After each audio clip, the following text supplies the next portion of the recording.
Heavy periods, blood clots, insomnia, anxiety, bloating, and constipation, these are all signs of low progesterone.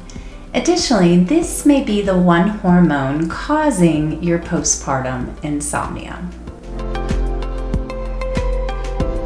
I've helped hundreds of women over the past decade heal heart palpitations, anxiety, depression, rage, and exhaustion with herbal remedies and holistic strategies. So in today's video, we're talking about low progesterone, which is extremely common for more than 2 years after each childbirth. And then again, it happens during perimenopause. So this is an extremely important video for you to watch today. Now, if you're a natural mama and want to know what your first steps are for healing anxiety, heart palpitations, dipped moods, and exhaustion, make sure you grab the free postpartum recovery roadmap below so that you can learn how to heal yourself from within. So over the past few weeks, we've been talking about natural medication for postpartum anxiety. In the first video, I talked about the medications we've been using, the natural medications, in my Present Mama online course to help women heal anxiety naturally. Last week's video, we touched on the hormones that could be off balance, your postpartum hormones. And today we're zooming in, we're keying in into progesterone. Now keep in mind that you could also have high estrogen or estrogen dominance causing low progesterone. So it gets a little tricky. Now, if you go to your doctor and ask to have your hormones checked, they probably will say, we can't do that, or it's not accurate. And they're correct. So the Dutch hormone test is one that tracks your cycle. I believe it's around ovulation. It's about 2 to 3 days that you're taking your urine and you're sending it into a lab. The test is about $400 and it measures progesterone, estradiol, and cortisol. So this would be the most accurate test if you're desperate to know about your hormones. But if you're currently breastfeeding or 2 years postpartum, less than 2 years postpartum, I'd wait for the test. I'd wait because your hormones are still adjusting and you can use the symptom checklist from last week's video to see where your symptoms are and then choose the herbs and steps depending on your unique symptoms. So just keep that in mind. We don't have to pay for all these tests. It's great feedback and information, but often just using your symptoms can be enough to heal your body. Okay, so progesterone. How do you know it's low? We talked about that in last week's video. But if you start tracking your cycle, day 1 is when you start bleeding, and ideally this is on a paper calendar, not on an app that could lose all your information. So get a small, cheap paper calendar, and day 1 is when you start bleeding. Around day 14, you should ovulate. 14, 15, you may ovulate. And then day 14 to day 28 tends to be when we have the most symptoms when we have low progesterone. I'll put a chart up because after you ovulate, your progesterone should start rising and you should be sleeping. So one of the key indicators that your progesterone is too low is that you're not sleeping after ovulation. Now, if you're still breastfeeding and your period hasn't returned, then it could be one piece of the puzzle. It's really hard to tell because your cycle is a key indicator of what's going on with your body when it comes to hormones. So just keep that in mind. So assuming that your period has returned, and assuming that maybe you're having some trouble from day 14 to day 28, and you looked at the symptoms from last week's video or my blog post below, then going forward, let's say, okay, you have low progesterone or maybe high estrogen. So what can you do about it? Number 1 seems silly, but we need to manage our stress. Because when our cortisol is high, when we are stressed out, our hormones are never balanced. So lowering your stress with the adaptogen plus nervine formula we use in the Present Mama is the key way to stay calm, to stay focused, and to sleep every night. When you heal your sleep, anything is possible, right? There's a famous quote that says, "Let her sleep because then she will move mountains," or something like that. It's true. If you get a good night's sleep, you can do anything the next day. So making sleep a priority is key, and managing your stress is key. One of the quotes I would consistently tell myself is, "I am exactly where I need to be." Because this transition into motherhood is extremely hard.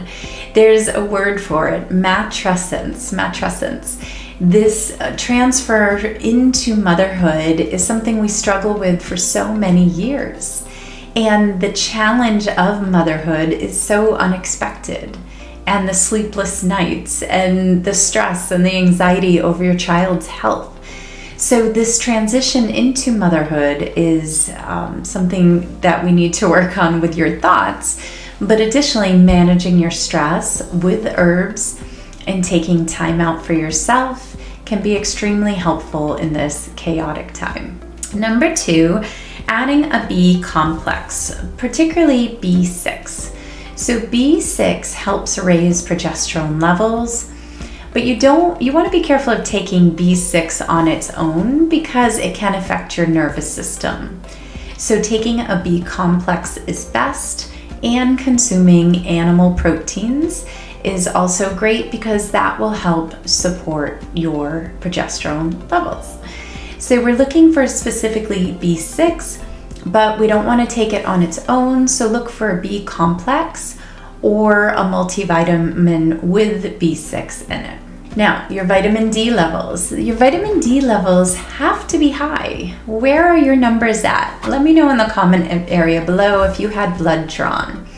If you're under 30 or maybe 40, you may be struggling with postpartum depression, 40 NGMLs. So in the Present Mom, I help you raise this number back up. And one way to do it is by taking vitamin D drops plus K, vitamin D plus K, in large amounts for a short amount of time. So you're taking large amounts for 3 months.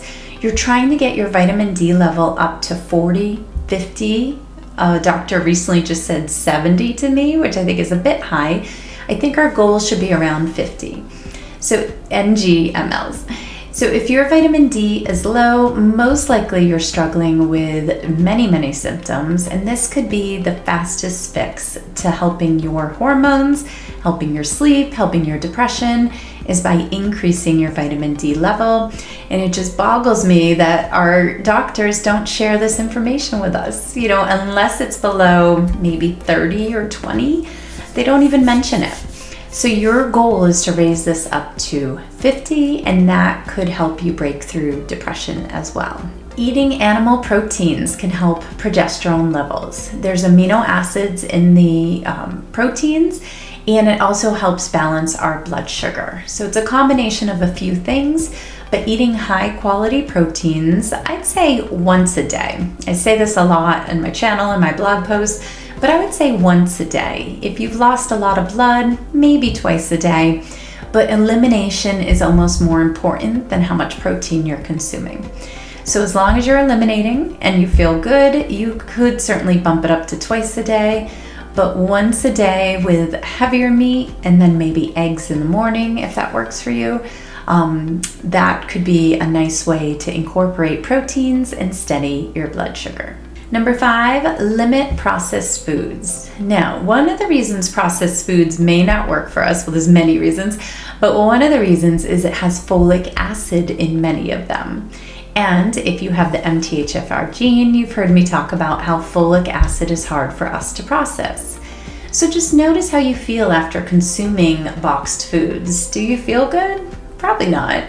So as often as we can, consuming fresh, high-quality foods is the fastest way to support our hormones. Number 6, adding fiber. Lots of fiber, like 50 grams of fiber a day. This will also save your pelvic floor. So let me explain. So after you're done breastfeeding, things start to adjust and you may notice you're more constipated. Depending on the pregnancy you've had, your pelvic floor takes all of that pressure when you're constipated, and other complications arise due to constipation. But when it comes to hormones, you're eliminating excessive estrogens. So improving elimination is key to reducing excessive estrogens, eliminating toxins and parasites, and also increasing your progesterone level.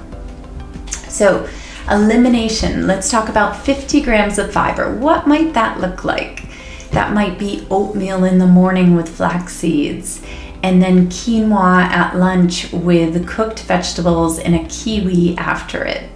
Maybe cooked apples in the afternoon, or an apple a day anyways. And then in the evening with whole grains and maybe some hemp seeds. So this combination of high fiber can really aid elimination. Number 7, thyroid. We talked about thyroid in last week's video in much greater detail, but learning how to balance your thyroid can also help other hormones in your body. It's very complicated, all these hormones, right? Everything affects everything. So watch last week's video to see if you have hyper or hypothyroid, and then determine which herbs you need based on those levels. Now, a quick fix for thyroid could be consuming Brazil nuts 1 to 2 times a day, because it has the selenium and the iodine in it to support our thyroid. Additionally, you want to avoid any bleach, and that includes pools and any bleach products, because this is affecting your thyroid. There's a story about a friend's father who had thyroid problems, and he was taking thyroid medication. He switched to a saltwater pool and didn't need his thyroid medication anymore. Isn't that crazy? So eliminating Clorox or Clorox from your life can really help your thyroid levels improve. Number 8, balancing your blood sugar. Now this goes along with consuming animal proteins and reducing your stress, so everything works hand in hand. But balancing your blood sugar could be key to reducing, to improving progesterone levels. Next, don't over-exercise. Now, this might not be you right now, but if you have hyperthyroid, you might be running a lot or doing too much. So keep in mind, doing too much also affects your thyroid. Once in a while, you need to step back and do things like yoga, meditation, stretching, or just going for a walk every day can help balance your blood sugar and not push you over the edge. So keep in mind, if you have hyperthyroidism, you may be exercising too much. And then we can talk about herbs to raise progesterone levels. So in my blog post, I go into much greater detail because there's so many specifics when it comes to using botanicals. But one of the things I wanted to bring up is this wild yam cream. Now there is a company that just has the wild yam plus the progesterone in the cream, and I'll leave the link below. How do we apply this cream? Why do we apply this cream? So let me tell you a story. In perimenopause, I am in perimenopause, but I was experiencing extreme blood clots. I went to the OBGYN who did my fibroid surgery, and he had no answers for me except a hysterectomy. Now keep in mind, I had fibroid surgery due to the blood clots, thinking that would take them away, and it didn't. So I went to a naturopathic doctor and paid out of pocket to learn about this cream. So it's a cream, wild yam cream. Keep in mind, wild yam on its own could be estrogenic, okay? But this cream, like Emerita is one company that makes it. This cream, they take it in the pharmacy and add progesterone into it. So the wild yam creams, I want you to be very careful, especially if you're breastfeeding, and looking at the ingredients. You don't want to take hormones while you're breastfeeding because that could be passed through the milk. So assuming you're not breastfeeding, right?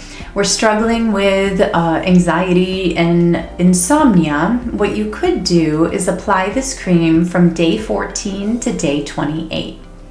Now, where do you apply it? You apply it to the inside of your elbows, behind your knees, even on your belly if you wanted to. Now it's just a small amount. My doctor suggested 1 milliliter. You could do less than that. So applying this cream nightly, because it helps you sleep, apply the cream nightly from day 14 to day 28 could help support your sleep and reduce blood clots. Now keep in mind, this cream and the quality might not be enough for you. And what I mean by that is I ordered from a compounding pharmacy and the quality was a bit different. It was enough to help with these extreme blood clots. So this is something you should share with your mothers, with your girlfriends who are struggling with blood clots. It's so important to know that we could use a topical cream, although not 100% organic, but a topical cream that would help reduce blood clots is so important to know. Now there are herbs you can take. You could read it in the blog post below because there are some little nuances that you want to look for depending on the botanical you choose. But for now, I would suggest potentially this cream from day 14 to day 28, or if you're struggling with extreme blood clots, reach out to a natural doctor that can help with a prescription in a compounding pharmacy, and you apply the cream nightly and it will support your sleep. So 2 options: purchase the one on Amazon first or reach out to a naturopathic doctor and see if you can get the cream. Honestly, it's been the fastest way to support my sleep and reduce blood clots without taking a bunch of herbs and, not knowing what was going on. Keep in mind though, you can take too much of the stuff. So I had a friend taking wild yam alone daily, and she did mention she gained some weight. So one of the side effects of too much progesterone, now I don't know the product she took, but taking too much progesterone on your own could be weight gain and hunger. So when you're taking the progesterone, you might notice you are more hungry, so just keep that in mind. You might back off on the amount that you are applying on your body or try another botanical altogether. So the last way to support your body when you have low progesterone, especially if you have high estrogen, again, we went over that in last week's video. If you have high estrogen, breast pain is one way to tell if you have high estrogen, is supporting your liver. Now, I love a castor oil pack by Queen of Thrones. You place the castor oil pack under the right rib. You can also lay in a sweat mat, the higher dose sweat mat, or go to a sauna if you have access to that, or you can wear it overnight if it doesn't feel too restrictive. Now be careful because it could improve elimination, so you want to use caution when breastfeeding or skip it altogether, and notice how your body reacts. So applying castor oil to the liver can help support the liver processing excessive estrogens and really supporting your body. Other ways to support the liver is with milk thistle, which is found in the prenatal Seeking Health vitamin, and also Tudka is a product by Cellcore that has melatonin in it, and that has been life-changing as